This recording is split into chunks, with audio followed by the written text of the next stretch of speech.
강의는 끝났지만 진짜 이야기는 지금부터 시작됩니다. 여러분의 모든 궁금증을 토크로 전부 캐내는 시간. 지식 토크 백과사전 토크피디아입니다. 교수님 안녕하세요. 안녕하세요. 오늘은 우리대학 의과대학 윤태호 교수님과 함께합니다. 교수님께서는요, 평소에 지역사회의 건강 불평등을 해소하고 건강 형평성 증진을 위해서 다양한 연구와 실천을 수행하고 계신 걸로 알고 있는데요.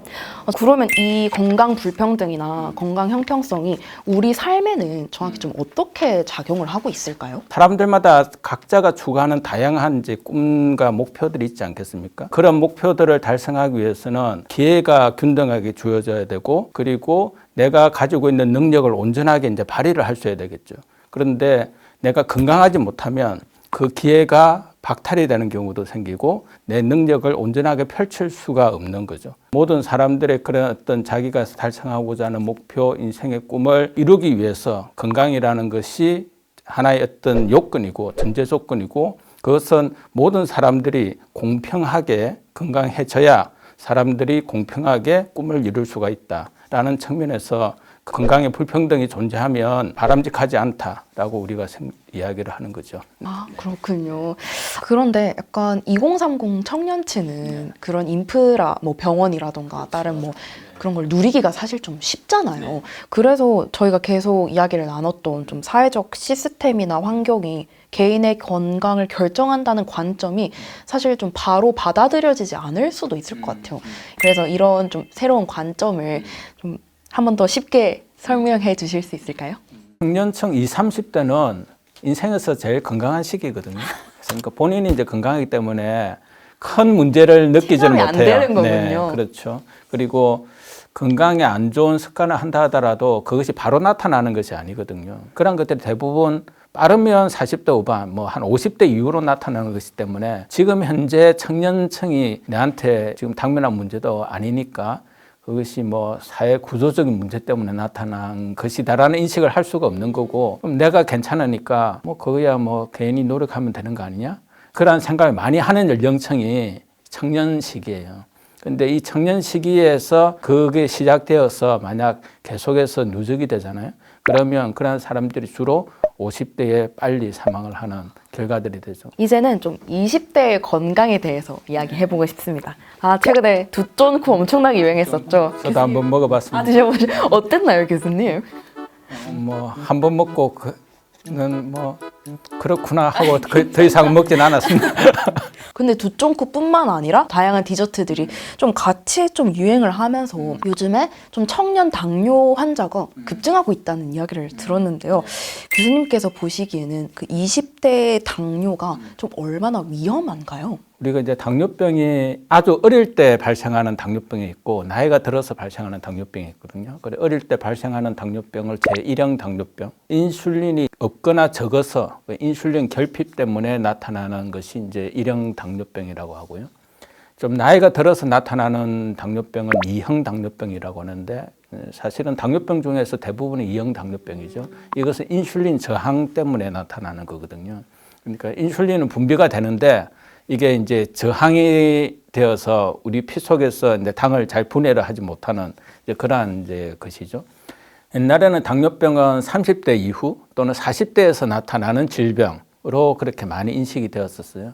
근데 지금 연령이 계속해서 앞당겨지고 있죠. 그래서 20대 당뇨도 꽤 많이 이제 발생을 하고 있는데 제가 찾아보니까 20대 당뇨가 2형 당뇨병은 거의 한 2배 이상 증가했더라고요. 또 20, 30대 당뇨 환자들의 특징이 뭐냐 하면 아까 20, 30대는 자기 자신에 대한 건강에 나름대로 과신을 한다는 생각이 있다잖아요. 그러니까 당뇨 혈당이 높아서 이제 진단을 받는다 하더라도 그것을 잘 진료를 받지 않는 거예요. 그런데 우리가 당뇨는 관리만 잘하면 사실은 문제없이 갈 수가 있어요. 예, 그러니까 혈당 관리만 잘 되면. 근데 혈당 관리가 안 되면 여러 가지 이제 합병증이 이제 발생을 하는 거죠. 그 다음에 나이가 적은 상태에서 당뇨가 걸리면 췌장의 기능이 더 빨리 손상이 되게 된다는 연구들도 있어요. 그래서 췌장 기능도 훨씬 더 빨리 손상이 되고 관리 자체도 상당히 오랫동안 관리를 해야 되기 때문에 청년층의 당뇨는 그래서 위험하다라고 이야기를 하는 거죠. 네. 2배 이상 청년층의 당뇨 수치가 증가했다고 하셨잖아요. 혹시 그 원인을 그러니까 좀 과거에 비해 달라진 식습관 이런 걸로도 좀 추측을 해볼 수가 있을까요? 그렇죠. 식습관이 가장 큰 이제 문제인 거고요.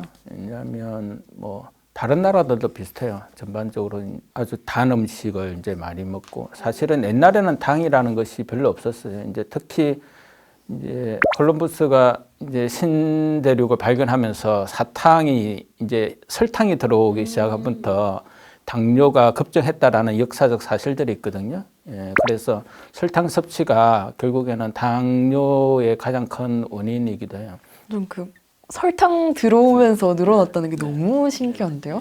그럼 또 최근에 이 엄청난 과학 기술이 발전함에 따라서 제로 시리즈가 좀 새로운 음식의 형태로 좀 드러나지 않았습니까? 교수님께 좀 여쭤보고 싶은데 이 수많은 제로 시리즈들 정말 마음 놓고 먹고 마셔도 될까요?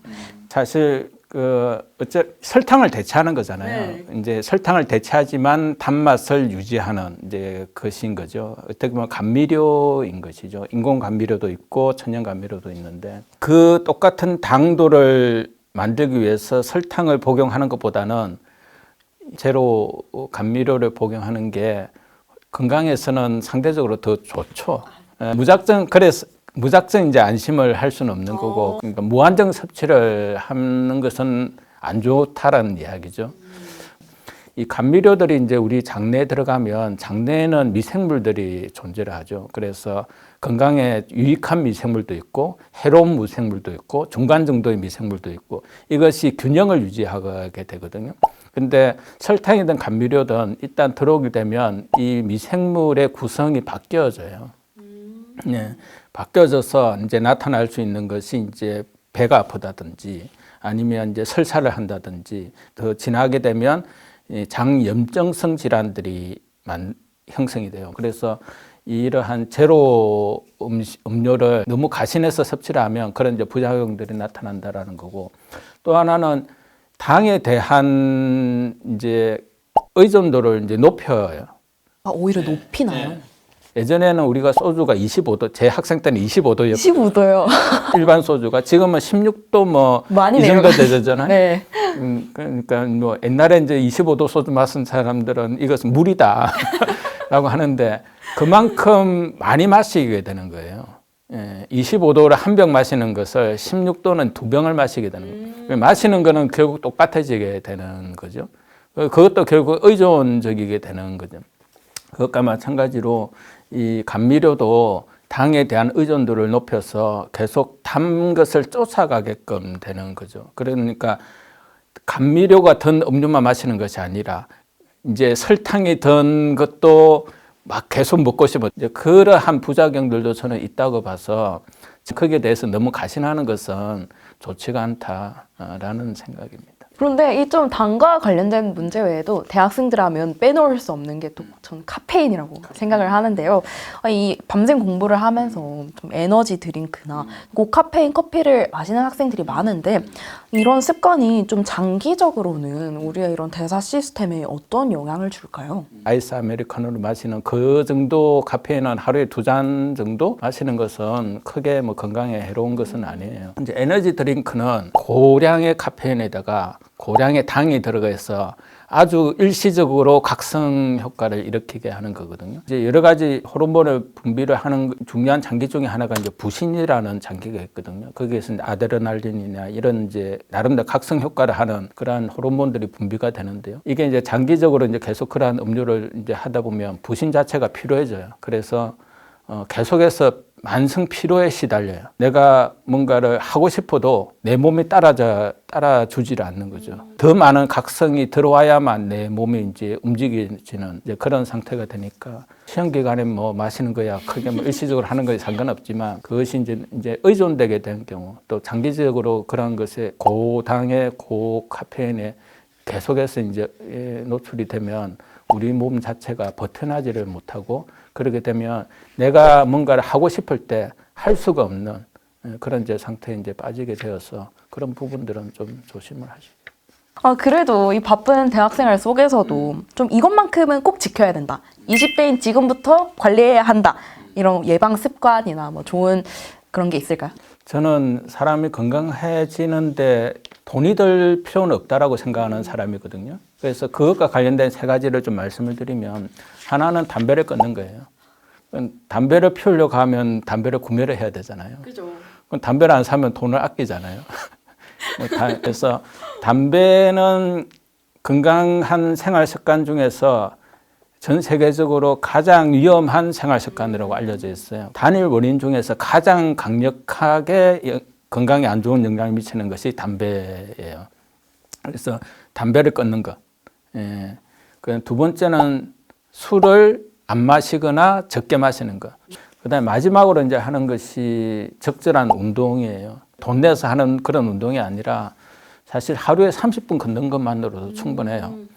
하루에 30분 걷는데 돈 들 필요는 없잖아요. 전혀 안 들죠. 오히려 교통비를 아낄 수 있잖아요. 걸어 다니면서. 그러니까요. 그래서 이 세 가지는 돈이 들지 않으면서도 건강에 매우 유익한 습관들이에요. 그래서 이것을 젊었을 때부터 습관이 형성하면 나이 들어서 내가 정말 일을 집중해야 할 때 몸이 버텨낼 수 있는 그러한 이제 기반을 청년기에 만든다고 그렇게 보시면 되고, 저는 그것이 미래에 대한 투자라고 생각을 해요. 그럼 이제 벌써 마지막 질문인데요. 이제 좀 20대 청년들에게 전하고 싶은 좀 건강한 삶에 대한 메시지 한 말씀 부탁드립니다. 20대의 건강은 결국 40대, 50대 그 이후의 건강으로 계속해서 이어지는 거거든요. 우리 청년들이 가지고 있는 꿈과 목표가 있잖아요. 그 꿈과 목표를 달성하기 위해서는 건강이 바탕이 되어져야 돼요. 근데 건강이 바탕이 되어지지 않으면 나의 꿈과 목표를 달성하기가 상당히 힘들어요. 그래서 그런 부분들이 20대 건강에서 제가 좀 더 강조를 드리고 싶은 거고, 또 하나는 이제 많은 이제 청년들이 건강이 개인의 문제라고 하지만 저는 건강이 개인의 문제가 아니고 사회적 문제라고 생각을 하거든요. 그러니까 우리 사회가 계속해서 불평등해지고, 그 다음에 안정적인 일자리가 사라지고, 청년들이 거기에 생존하기 위해서 내 몸을 혹사시키게 되는 거잖아요. 그것이 내가 부족해서 그렇다라고 저는 생각하지 않았으면 좋겠어요. 사회적인 영향이 결국에는 내 몸에 영향을 미치게 되고 내 정신에 영향을 미치게 된다고요. 그러면 청년들이 좀 더 건강하게 살 수 있는 그런 사회를 청년들이 이야기를 하는 것도 저는 매우 중요하다고 생각을 해요. 그러한 청년들이 많아져야 부산의 미래가 더 건강해지지 않을까라는 그런 생각입니다. 네, 감사합니다. 네, 오늘은요, 이렇게 윤태호 교수님과 함께 건강에 대해 다양한 이야기 나누어 보았습니다. 함께 이야기 나누어 주신 교수님께 다시 한번 감사드립니다. 네, 고맙습니다. 지식 토크 백과사전 토크피디아. 다음 시간에 또 다른 지식의 세계로 다시 찾아뵙겠습니다. 감사합니다.